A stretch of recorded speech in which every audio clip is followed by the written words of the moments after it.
Wulfstan was an English Bishop of London, Bishop of Worcester, and Archbishop of York. He should not be confused with Wulfstan I, Archbishop of York, or Wulfstan, Bishop of Worcester. He is thought to have begun his ecclesiastical career as a Benedictine monk. He became the Bishop of London in 996. In 1002 he was elected simultaneously to the Diocese of Worcester and the Archdiocese of York, holding both in plurality until 1016. When he relinquished Worcester, he remained Archbishop of York until his death. It was perhaps while he was at London that he first became well known as a writer of sermons, or homilies, on the topic of Antichrist. In 1014, as Archbishop, he wrote his most famous work, a homily which he titled the Serma Lupi had Anglos, or the Sermon of the Wolf to the English. Besides sermons, Wulfstan was also instrumental in drafting law codes for both Kings Ethel the Unready and Cnut the Great of England. He is considered one of the two major writers of the late Anglo-Saxon period in England. After his death in 1023, miracles were said to have occurred at his tomb, but attempts to have him declared a saint never bore fruit. Wulfstan's early life is obscure, but he was certainly the uncle of one Beorhtha, his successor at Worcester but one, and the uncle of Wulfstan of Worcester.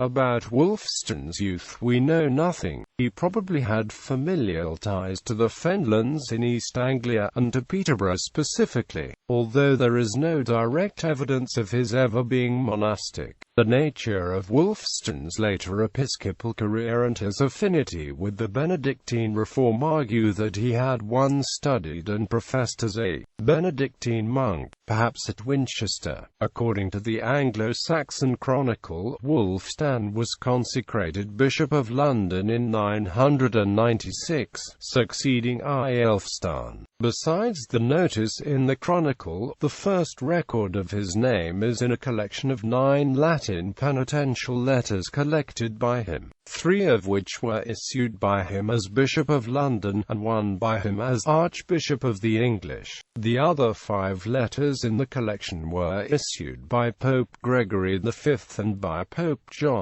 In the letters issued by Wulfstan as Bishop of London, he styles himself Lupus Episcopus, meaning the Bishop Wolf. Lupus is the Latin form of the first element of his Old English name, which means Wolfstone. In 1002 Wulfstan was elected Archbishop of York and was immediately translated to that see. Holding York also brought him control over the Diocese of Worcester, as at the time it was practice in England to hold the potentially disaffected northern archbishopric in plurality with a southern see.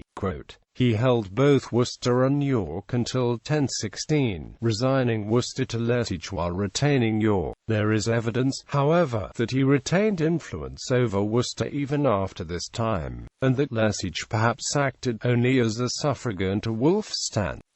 Although holding 2 or more episcopal sees in plurality was both uncanonical and against the spirit of the Benedictine reform, Wulfstan had inherited this practice from previous archbishops of York, and he was not the last to hold York and Worcester in plurality. Wulfstan must have early on garnered the favour of powerful men, particularly Ethel, King of England, for we find him personally drafting all royal law codes promulgated under Ethelred's reign from 1005 to 1016. There is no doubt that Wulfstan had a penchant for law. His knowledge of previous Anglo-Saxon law, as well as 9th-century Carolingian law, was considerable. This surely made him a suitable choice for the king's legal draftsman, but it is also likely that Wulfstan's position as Archbishop of York, an important centre in the then politically sensitive northern regions of the English kingdom, made him not only a very influential man in the north, but also a powerful ally for the king and his family in the south. It is indicative of Wulfstan's continuing political importance and savvy that he also acted as legal draftsman for, and perhaps advisor to, the Danish king Cnut, who took England's West Saxon throne in 1016. Homilist Wulfstan was one of the most distinguished and effective Old English prose writers. His writings cover a wide range of topics in an even greater range of genres, including homilies, secular laws, religious canons, and political theory. With Alfracoventium, he is one of the two major vernacular writers in early 11th century England, a period which, ecclesiastically anyway, was still very much enamored of and greatly influenced by the Benedictine reform. The Benedictine reform was a movement which sought to institute monastic standards among the secular clergy, a movement made popular by the churchmen of the Carolingian Empire in the 9th and 10th centuries. The reform promoted a regular life for priests and clerics, a strict church hierarchy, the primacy of the Roman See, the authority of codified canonical church law, and stressed the importance of Catholic, that is universal, church practices throughout all Christendom. These ideas could only thrive in a social and political atmosphere which recognized the importance of both the clergy's and the laity's obedience to the authority of the Church on all things spiritual, and also in many things secular and juridical.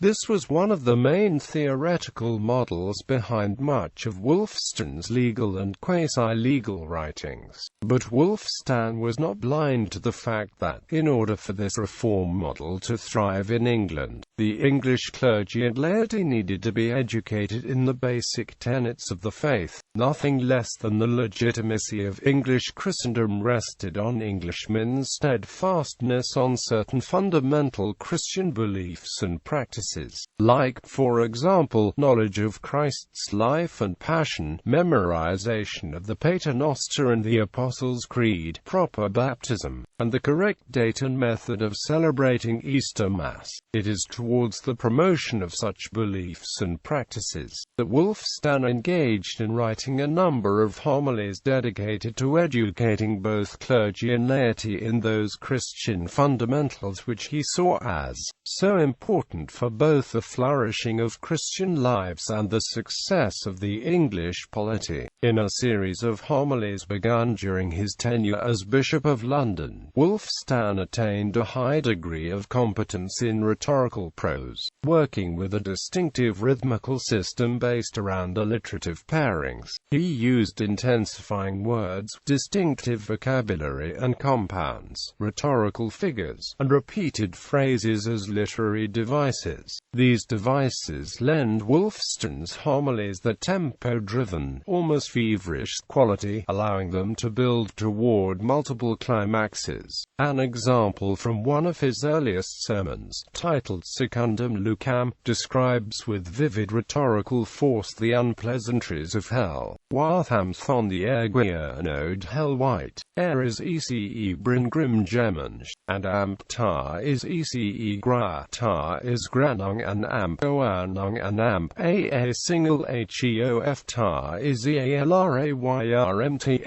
gathwulchan amp ealradio fligathrung, watham the tar seal one yen on white.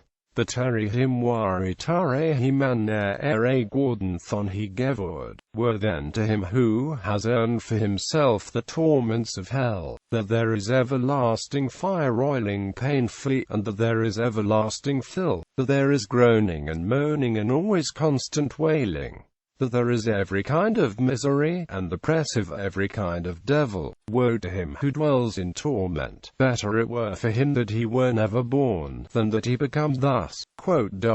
This type of heavy-handed, though effective, rhetoric immediately made Wulfstan's homilies popular tools for use at the pulpit. There is good evidence that Wulfstan's homiletic style was appreciated by his contemporaries. While yet Bishop of London, in 1002 he received an anonymous letter in Latin praising his style and eloquence. In this letter, an unknown contemporary refuses to do a bit of translation for Wulfstan. Wulfstan because he fears he could never properly imitate the bishop's style. The Chronicle of Ely said of his preaching that when he spoke, it was as if his listeners were hearing the very wisdom of God himself, though they were rhetorically ornate. Wulfstan's homilies show a conscious effort to avoid the intellectual conceits presumably favored by educated audiences. His target audience was the common English Christian, and his message was suited to everyone who wished to flock to the cathedral to hear it. Wulfstan refused to include in his works confusing or philosophical concepts, speculation, or long narratives, devices which other homilies of the time regularly employed. He also rarely used Latin phrases or words, though a few of his homilies survive in Latin form, versions that were either drafts for later English homilies, or else meant to be addressed to a learned clergy. Even so, even his Latin sermons employ a straightforward approach to sermonizing. Wulfstan's homilies are concerned only with the bare bones, but these he invests with a sense of urgency, of moral or legal rigorism in a time of great danger. The canon of Wulfstan's homiletic works is somewhat ambiguous, as it is often difficult to tell if a homily in his style was actually written by Wulfstan, or is merely the work of someone who had appreciated Wulfstanian style and imitated it. However, throughout his episcopal career, he is believed to have written upwards of 30 sermons in Old English. The number of his Latin sermons has not yet been established. He may also have been responsible, wholly or in part, for other extant anonymous Old English sermons. His style can be detected in a range of homiletic texts which cannot be directly attributed to him. However, as mentioned, some scholars believe that Wulfstan's powerful rhetorical style produced imitators, whose homilies would now be difficult to distinguish from genuine Wulfstanian homilies. Those homilies which are certainly by Wulfstan can be divided into blocks, that is, by subject and theme, and in this way it can be seen that at different points in his life Wulfstan was concerned with different aspects of Christian life in England. The first block was written California,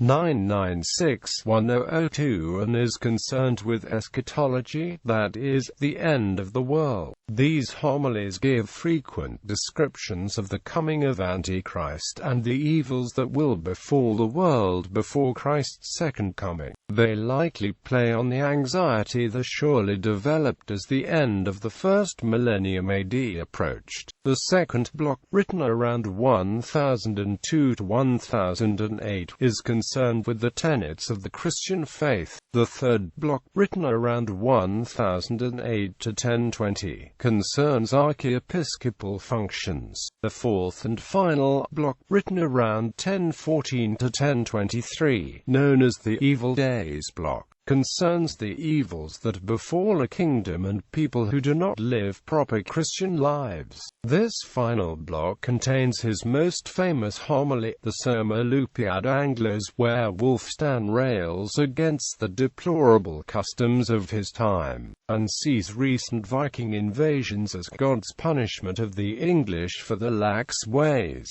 About 1008 he wrote the lengthy work which, although not strictly homiletic, summarizes many of the favorite points he had hitherto expounded upon in his homilies. Titled by modern editors as The Institutes of Polity, it is a piece of estates literature which details, for the perspective of a Christian polity, the duties of each member of society, beginning with the top and ending at the bottom. Language. Wulfstan was a native speaker of Old English. He was also a competent Latinist, as York was at the centre of a region of England that had for some time been colonized by people of Scandinavian descent. It is possible that Wulfstan was familiar with, or perhaps even bilingual in Old Norse. He may have helped incorporate Scandinavian vocabulary into Old English. Dorothy Whitelock remarks that the influence of his sojourns in the North is seen in his terminology. While in general he writes a variety of late West Saxon literary language, he uses in some texts words of Scandinavian origin, especially in speaking of the various social classes. Quote,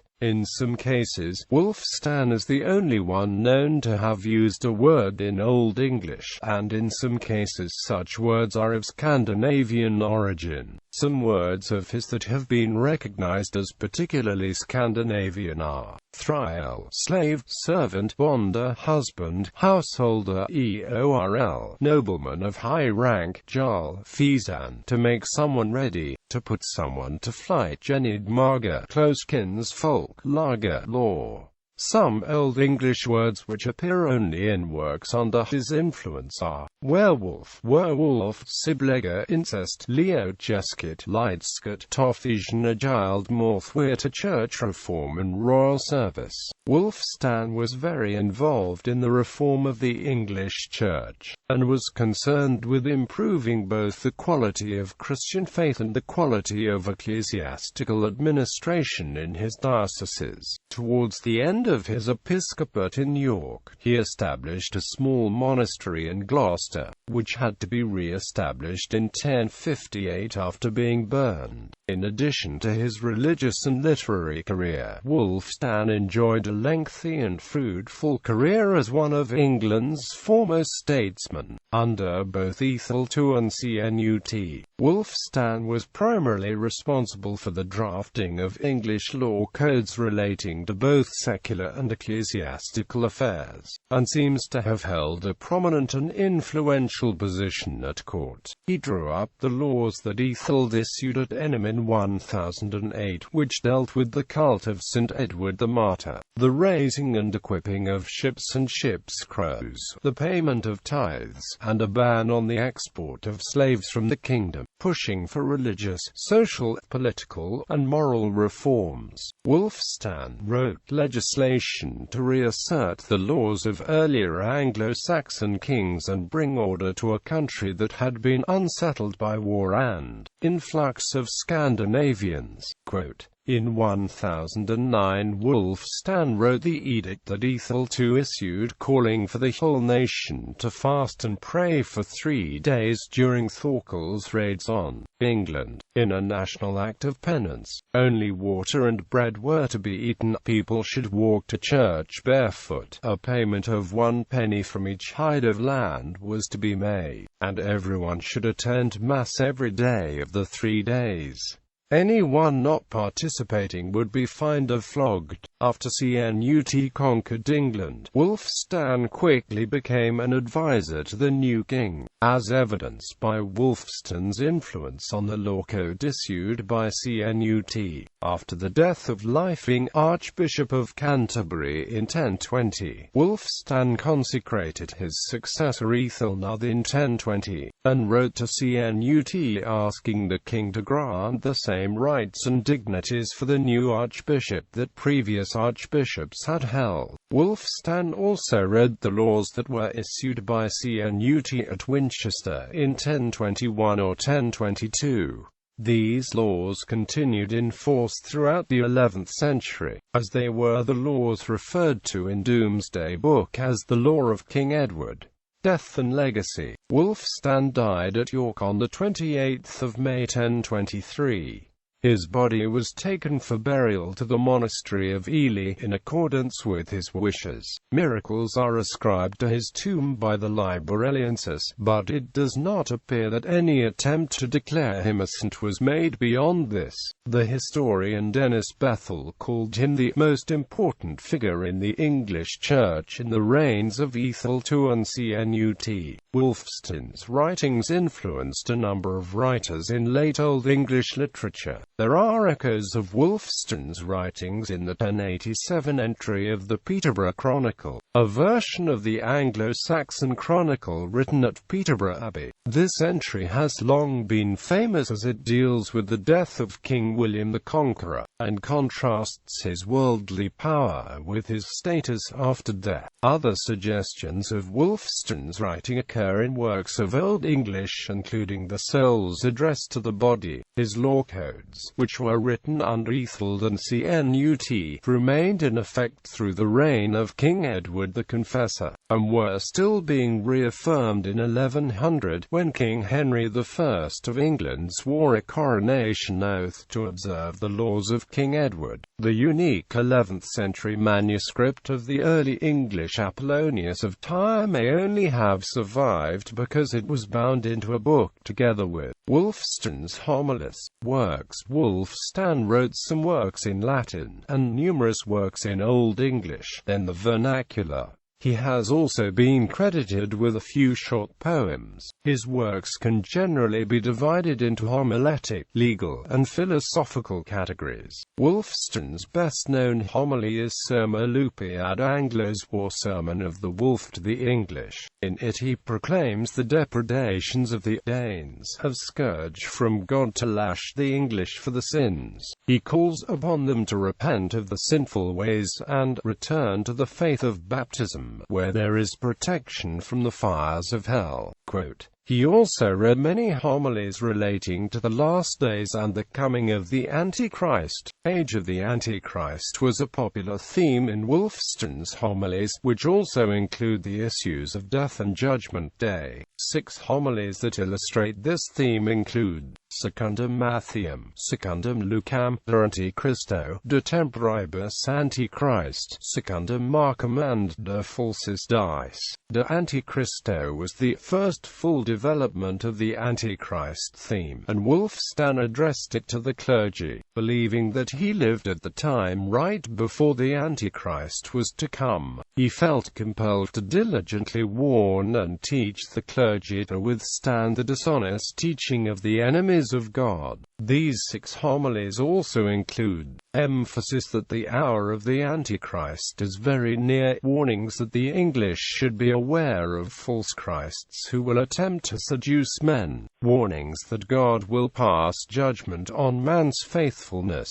discussion of man's sins, evils of the world, and encouragement to love God and his will. He wrote the canons of Edgar and the law of Edward and Guthrum, which date before 1008. The canons was written to instruct the secular clergy serving a parish in the responsibilities of the position. The law of Edward and Guthrum, on the other hand, is an ecclesiastical law handbook. Modern editors have paid most attention to his homilies. They have been edited by Arthur Napier, by Dorothy Whitelock, and by Dorothy Bethuram. Since the publication, other works that were likely authored by Wulfstan have been identified. A forthcoming edition by Andy Orchard will update the canon of Wulfstan's homilies. Wulfstan was also a book collector. He is responsible for amassing a large collection of texts pertaining to canon law, the liturgy, and episcopal functions.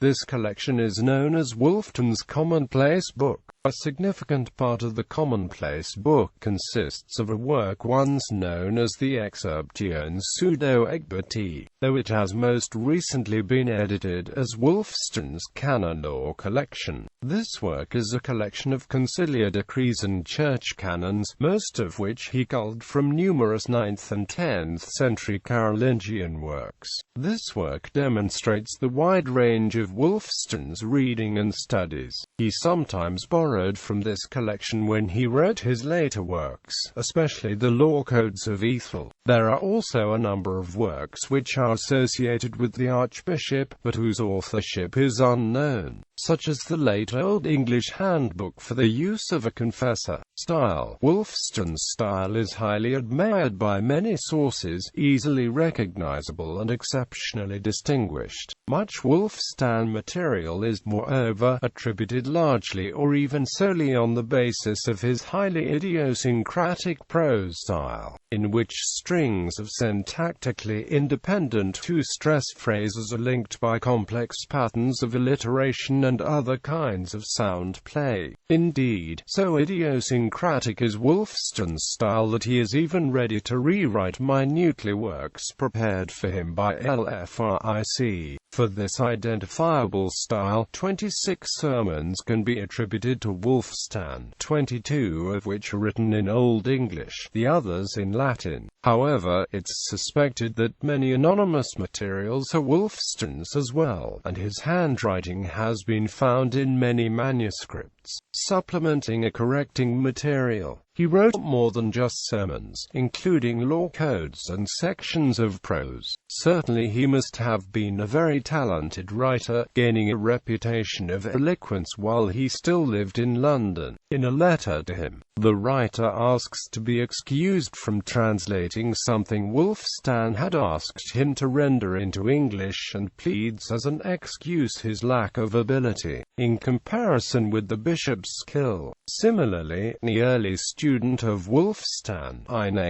and his latest editor, Jost, agree in thinking he wrote verse and not prose. This suggests Wulfstan's writing is not only eloquent but poetic, and among many of his rhetorical devices is marked rhythm. Taking a look at Wulfstan's actual manuscripts, presented by Volume 17 of Early English Manuscripts in Facsimile, it becomes apparent that his writing was exceptionally neat and well structured. Even his notes in the margins are well organized and tidy, and his handwriting itself is ornate but readable. Citations.